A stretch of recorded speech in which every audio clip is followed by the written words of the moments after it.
Em nome do Pai que me criou, do Filho que me resgatou, do Espírito Santo que me santificou, divina vontade, reina na minha vontade. Ó minha mãe, eu te amo e tu me amas. Dá-me um gole da vontade divina à minha alma. Me abençoa, Mãe, para que todas as minhas ações sejam feitas diante dos vossos olhos maternais. Em nome do Pai, do Filho e do Espírito Santo. Amém. Ó Suprema Majestade, eu venho em Sua divina vontade, em nome de todos, do primeiro ao último homem que existirá na terra, para dar a Ti as homenagens que tens de direito, as adorações, os louvores, o amor, as reparações por todos e por cada pecado. Venho, Senhor, na Tua divina vontade, dou-te a minha vontade humana por meio do Imaculado Coração de Maria, que possui todos os dons e os frutos da divina vontade. Dá-me então, Senhor, a tua divina vontade. Vem, ó divina vontade, nesta ação que estou a fazer e em todas as ações que farei durante este dia. Amém, Fiat. Vinde, ó Espírito Santo, vinde por meio da poderosa intercessão do Imaculado Coração de Maria, vossa amadíssima esposa e nossa mãe. Amém.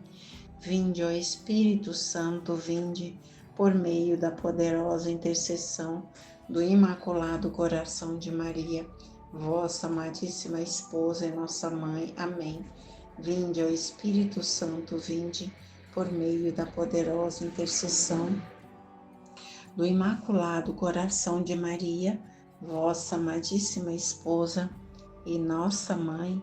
Amém. Partilha do Livro do Céu, volume 7, capítulos do 1 ao 4. A constância ordena tudo. Continuando meu habitual estado, assim que veio o bendito Jesus, me disse: minha filha, como é necessário que a alma seja constante em fazer o bem que começou, porque se bem tem princípio, mas não terá fim, e não tendo fim, é necessário que uniforme-se aos modos do eterno Deus. Deus é justo, é santo, é misericordioso, é aquele que contém tudo, mas talvez por um só dia? Não, sempre, sempre. Assim, a alma não deve ser um dia paciente, humilde, obediente e outro dia impaciente, soberba, caprichosa. Estas são virtudes quebradas. É um misto negro e branco, luz e trevas. Tudo é desordem, tudo é confusão, modos todos diferentes dos de seu Criador. Em tais almas há guerra contínua, porque as paixões lhe fazem guerra, porque vendo-se nutridas frequentemente, esperam que a vitória seja delas. Guerra por parte dos demônios, das criaturas e ainda por parte das mesmas virtudes, as que, vendo-se desiludidas, lhe fazem guerra encarniçada e terminam com nauseara. E se salvam estas almas, ó, quanto terá de trabalhar o fogo do purgatório. Jesus nos ensina nesse trecho que devemos ser constantes em fazer o bem, que começamos, porque o bem tem um começo, mas não terá fim. E também ele tem que ser do jeito que Deus quer. Então, esse bem, ele tem que ser do jeito que Deus quer, uniformar-se aos modos de Deus. Deus é justo, santo, né, misericordioso, mas sempre. Ele não é bom, misericordioso só por um dia, mas sempre. Então, a alma não pode ser um dia paciente, humilde, obediente, e outro caprichosa, soberba, um misto de preto, branco, luz, trevas, uma desordem. E são modos diferentes, né, do nosso Criador. Essas almas se encontram em guerra contínuas com as suas próprias paixões, porque as paixões, havendo desnutrida, acham que será fácil, né, vencê-la. Guerras por parte de demônios e também das criaturas. Se elas se salvam, né, para se salvar, elas vão passar pelo longo purgatório, né? Ao contrário, para a alma constante, tudo é paz. Já a simples constância faz com que tudo seja em seu posto, as paixões se sentem morrer, e quem é aquele que, estando próximo a morrer, pensa em fazer guerra a alguém? A constância é espada que põe tudo em fuga, é cadeia que ata todas as virtudes, de modo que se sente acariciada continuamente por elas. E o fogo do purgatório não trabalhará nada, porque a constância ordenou tudo e a fez similar aos modos do Criador. Então, a alma que tem constância, perseverança no bem, né? Ela tem força para vencer as paixões. E tudo está em ordem, em paz, porque a constância é como uma espada que põe tudo em fuga, né? Tudo de ruim em fuga. Ela é cadeia que une as virtudes. Ela ordena tudo e faz com que os modos dessa alma sejam parecidos, sejam semelhantes aos modos do Criador, do nosso Criador. A união de nossas ações com as de Jesus é garantia de salvação. Continuando meu habitual estado, vi a sombra do bendito Jesus, todo aflito e quase em ato de mandar castigos. Eu, ao vê-lo, disse: no modo como está, quem poderá salvar-se, não só dos castigos, mas também da própria salvação? E ele, mudando aspecto, disse: minha filha, a união das obras humanas com as minhas é garantia para salvar-se. Porque se duas pessoas trabalham no mesmo terreno, o trabalho daquele terreno é garantia de que ambas deverão colher. Assim, quem une suas obras com as minhas é como se trabalhasse em meu terreno. Portanto, não deveria colher no meu reino?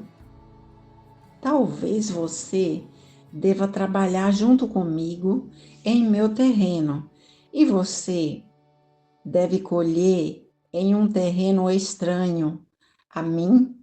Ah, certamente que não, certamente não. Então a Luísa, ela viu no seu habitual estado, né? Ela viu Jesus, viu a sombra de Jesus, né? Mas ela percebeu que ele estava aflito, muito aflito, e, e quase a ponto de mandar castigo para as pessoas, né? E ao vê-lo nesse estado, ela, ela falou com Jesus, né? Do modo, do jeito como estás, ou seja, aflito, né? Querendo mandar castigos. Do jeito que estás, quem poderá salvar-se? Não só dos castigos, mas também a própria salvar-se, né? Da própria salvação. Então, Jesus, ele mudou de aspecto, né? E ele fala, ele diz a Luísa, né? E a nós que a união das nossas obras, né, das obras humanas, com as de Jesus, com as dele, né, isso dá garantia de salvação. É garantia de salvação. Porque se duas pessoas trabalham no mesmo lugar, no mesmo terreno, o lucro, né, daquele trabalho, o fruto daquele trabalho, né, é dividido para os dois, todos os dois têm direito, né? Assim também as obras, né, de quem faz as obras de Jesus, né, as obras de Deus, as obras boas, né, ele une, ele faz as obras boas e ele une as obras de Deus, né, de Jesus. É como se ele trabalhasse naquele terreno. Então, ele tem direito a colher, né? E não dá para imaginar diferente, né? Que se a pessoa trabalha no mesmo lugar, ela não vai ter direito aos frutos, né? Ao lucro, não pode ser assim, né? Então, quem trabalha junto com Jesus, que une as suas obras às de Jesus, ele vai ter direito, né? Também.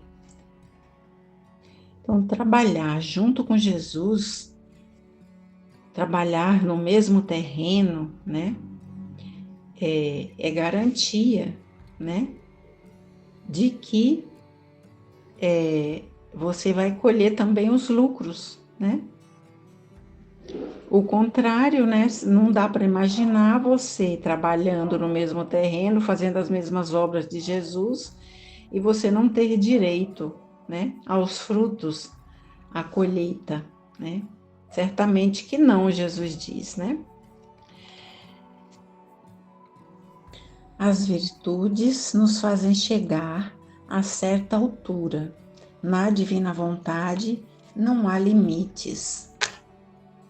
Encontrando-me no meu habitual estado, sentia-me toda oprimida pela privação de meu bendito Jesus. Então, quando veio, me disse: minha filha, todas as virtudes nas criaturas fabricam um muro de determinada altura, mas o muro da alma que vive na vontade de Deus é um muro tão alto e profundo que não se encontra nem a profundidade nem a altura, e é todo de ouro puro e maciço, não sujeito a nenhum infortúnio, porque estando este muro no divino querer, isto é, em Deus, o próprio Deus o conserva, e contra Deus não há poder que valha, e a alma, enquanto vive neste querer divino, é revestida por uma luz toda semelhante à daquele em que vive, tanto que até no céu resplandecerá mais que todos os outros, e será para os mesmos santos ocasião de maior glória. Então, a Luísa está se sentindo aqui oprimida, né? Pela privação de Jesus, né? E aí, Jesus veio e começa a nos explicar, né? Que as virtudes, todas as virtudes, elas fabricam um muro alto, né? Um muro alto, mas de determinada altura, né? Até determinada altura. Mas o muro mais alto, né? A alma que vive na divina vontade, ela forma, né? Esse muro é bem mais alto, né? O muro da alma que vive na divina vontade, ele é muito mais alto e muito mais profundo, que tão profundo que não dá para medir a profundidade, né? Nem a altura e nem a profundidade. E esse muro, ele é feito de ouro maciço, de ouro puro, né? E ele também não está sujeito a nenhum infortúnio, ele não está sujeito a cair, a se deteriorar com o tempo, né? Por quê? Porque essa alma vivendo na vontade de Deus, né? Esse muro, ele é protegido por Deus, pelo próprio Deus. E ele é protegido, ele é conservado, né? Contra todos os infortúnios, contra qualquer perigo, contra qualquer coisa, né? Porque ele é protegido por Deus. Então, nenhum poder se sobrepõe, né? À vontade divina, à vontade de Deus. Então, essa alma, ela é protegida por Deus, pelo próprio Deus, né? E ela é revestida pela luz divina. É uma luz que é uma luz tão grande e tão resplandecente, né? Que todos os outros, mais resplandecente que todos os outros, e será para os mesmos santos ocasião de maior glória. Essa alma que vive na divina vontade, né? Porque ela já vive o céu aqui na terra, mas ela também entregou a vontade, a sua própria vontade a Deus, né? Então, ela vive o céu aqui na terra, mas ela passa por muitos sofrimentos também. E o céu também ela terá uma maior glória. Ah, minha filha, pense um pouco que ambiente de paz, de bens contentes, a única palavra de bens contém a única palavra vontade de Deus. A alma com o único pensamento de querer viver neste ambiente, já se sente mudada, sente um ar divino que a investe, sente perder o seu humano, sente-se divinizada, de impaciente se torna paciente, de soberba, humilde, dócil, criativa, obediente, em suma, de pobre se faz rica. Todas as outras virtudes surgem para fazer coroa. E a este muro tão alto, que não tem confins, porque Deus não tem confins, a alma fica perdida em Deus e perde seus próprios confins e adquire os confins da vontade de Deus. Então, nesse ambiente de paz, né,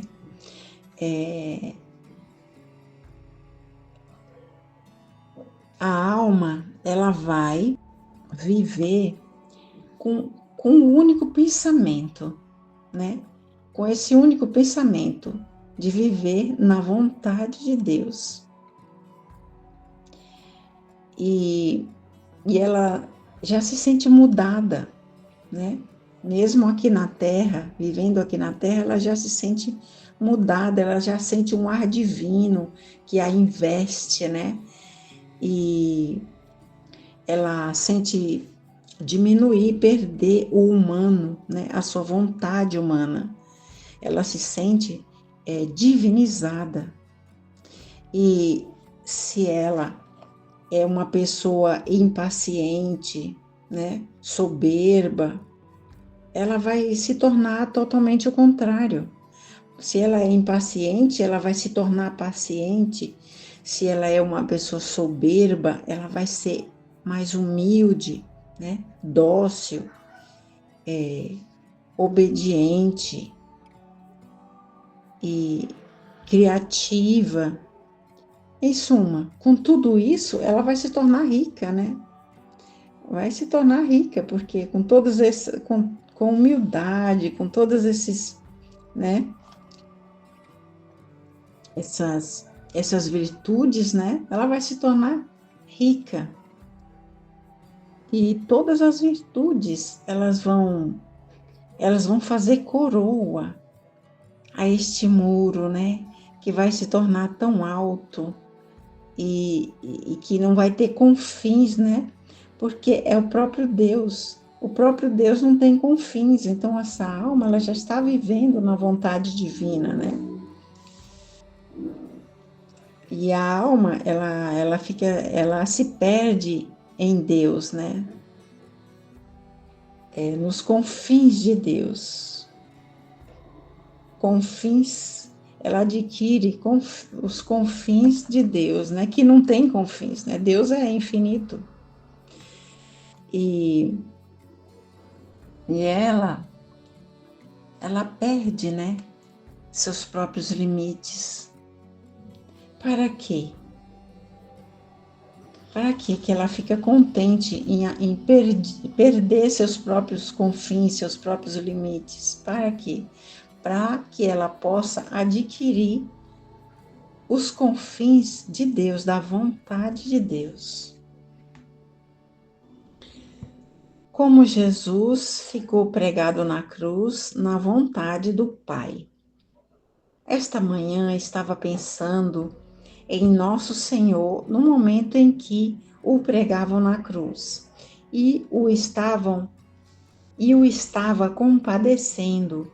E o bendito Jesus me disse: minha filha, não foram só as mãos e os pés que foram pregados na cruz, mas todas as partículas de minha humanidade, da alma e da divindade ficaram todas cravadas na vontade do Pai, porque a crucificação foi vontade do Pai. Por isso, se fiquei todo em sua vontade, pregado e transmutado, isto era necessário, porque que coisa é o pecado, senão um retirar-se da vontade de Deus, de tudo o que é bom e santo que Deus nos deu? Crer por si mesmo algo e ofender ao mesmo Criador? E eu, para reparar esta audácia e este ídolo próprio que se faz a criatura de si mesma, quis perder de todo a minha vontade e viver da vontade do Pai, à custa de grande sacrifício. Então, a Luísa estava pensando, né, em Jesus, no momento, né, naquele momento em que ele foi pregado na cruz, né? Ela estava pensando e se compadecendo de Jesus, né? Então, Jesus, ele vem e nos explica, né, que não foram só as mãos dele, né, e os pés que foram pregados naquela cruz, né, mas é cada partícula do corpo dele, né, da humanidade dele, da sua alma e da divindade. Então, corpo, alma e divindade de Jesus foram, cada partícula foi cravado naquela cruz, né? Todos ficaram cravadas na vontade do Pai. Tudo foi vontade do Pai, né? A crucificação foi vontade do Pai. Jesus ficou totalmente, né? Totalmente dependente do Pai, né? Na vontade do Pai. Pregado e transformado na vontade do Pai. Com o pecado, né? Nós nós nos retiramos da vontade de Deus, né? O pecado faz isso conosco. Nós ficamos distantes de Deus, separados de Deus, né? E ofendemos o nosso Criador, né? Então Jesus, para reparar essa idolatria, né, que o homem faz de si mesmo, da sua própria imagem, né?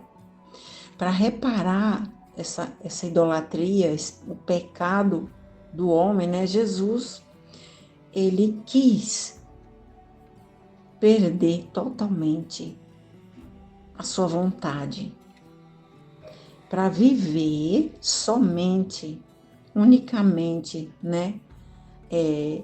Da vontade do Pai, para ficar totalmente dependente da vontade do Pai. Mas isso foi à custa de grandes sacrifícios, né? Como nós sabemos, isso custou até a última gota do seu sangue, né? Amém, Fiat. Jesus, eu confio em vós.